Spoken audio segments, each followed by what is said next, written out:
Hello, wildlings. I'm your Creepsmith, and you found my Fear Forge. Lucky you. Welcome back, wildlings. Today's terrible tale, Children's Playground, by ROFLKorean. Once upon a time, my family had moved to a new town.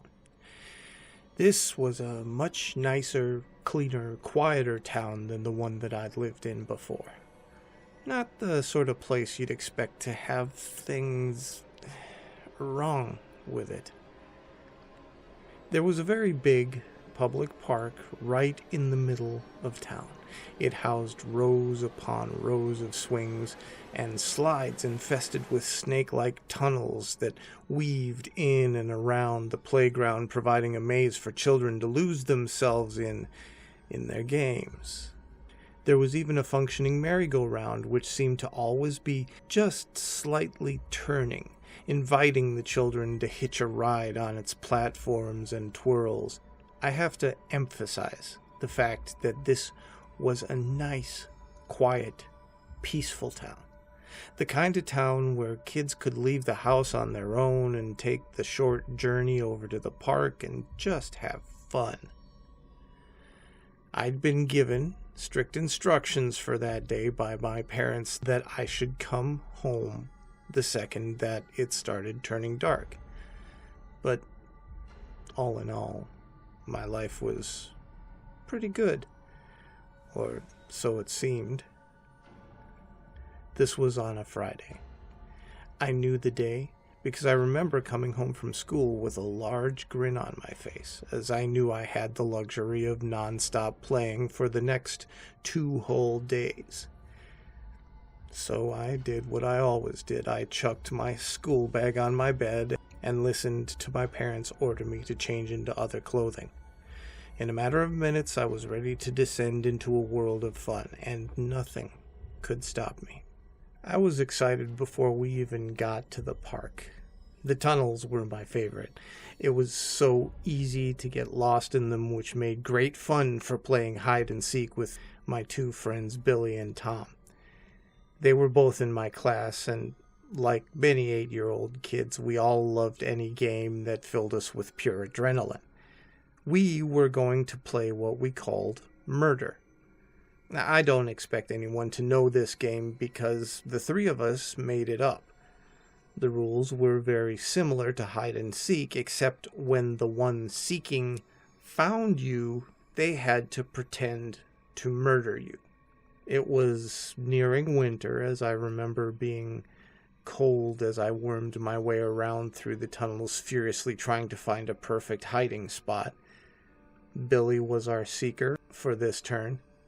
Tom had hidden behind the merry-go-round, so I was alone. It must have been maybe 10 minutes, which for an 8-year-old felt like a year, when I decided to do what all kids do when they get bored. I gave up. "I give up!" I shouted, my voice echoing through the tunnels. "I'm here in the tunnels! I give up!" Then I heard a sudden shuffling from one end of the tunnel, fairly close. I don't know why, but I immediately froze, perfectly still. I didn't call out again, I just waited. Something wasn't right. Billy would always say something before he'd come in after someone in the tunnels. He'd always congratulate them on being the last one to be found, or for cheating by hiding in the endless maze. As I sat there, frozen, the shuffling grew louder.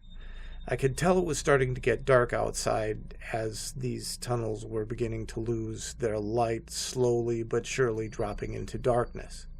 I began slowly moving backwards. The shuffling ahead of me grew louder, as if someone or something way too big for the tunnel was trying to navigate through it. "Come out, it's time to go home now." A very creepy voice echoed through the tunnels. It sounded like when a grown man tries to talk to small children using a higher pitched voice. This was definitely wrong. I probably would have come out if the voice was outside, but it wasn't. It was in there with me. Why would an adult crawl around in children's tunnels? As I was moving further back, the face of an old man appeared in the darkness ahead of me. There were patches of hair on his head. He definitely had the look of someone who hadn't showered in the last week.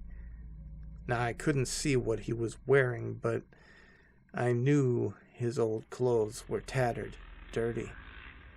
He had a sharp, scraggly beard which was peppered with dirt, and the second we made eye contact, he just grinned at me, revealing his filthy, underbrushed teeth, which had blotches of brown and black covering them entirely. I panicked, turned around, and began scrabbling on all fours as fast as I could, the shuffling behind me growing louder and quicker. He was chasing me. I sped through the maze for what felt like an eternity, and I only stopped when my legs refused to move anymore. I'd taken so many twists and turns that even I was completely lost. "I don't want to hurt you. I just want to talk," the voice echoed through the tunnels. I could tell he was nearby, and I pressed my body against the bottom of the small, narrow tunnel and listened. He continued to make soft, cooing noises, begging me to come out and present myself to him. I lay there for what felt like hours, no exaggeration. Even after I heard him curse to himself and angrily force his way out of the tunnel, I continued to wait. My thoughts raced through my mind of coming out of there only to be met by that same horrible smile that had once greeted me. Still, there in the claustrophobic dark, I could make out blue flashing lights outside. I heard frantic voices calling 3 names repeatedly. "Billy? Tom? Mike?" When I heard my name, my heart slowly began to calm. My parents had come. I easily shuffled out of the tunnels, guided by wet dirt scrapings along their walls, the way the man must have gone. Outside, I was greeted by several police cars, lights flashing. There were groups of adults there with concerned looks on their faces. I immediately recognized 2 of them, my parents. "Mom? Dad?" I wailed, crying as I ran toward them. They began crying and ran toward me, lifting me off the ground and hugging me so tightly it felt as though I was being slowly crushed. Billy and Tom had been taken that evening. They were later found in a hidden nearby skip, mutilated. They had been massacred brutally, their skulls caved in with a large iron bar, and their bodies having deep cuts everywhere, large pieces of glass found buried in their backs. What chills me to the bone still is that the wet dirt that I saw in the tunnels wasn't entirely dirt. It was my friend's blood. After slaughtering my 2 best friends and making eye contact with me in that tunnel, he just smiled. He'd won the game. All it takes is one bad experience to turn something you love into something you fear. Stay scary, wildlings. Take care of yourselves, and make the most of your nights.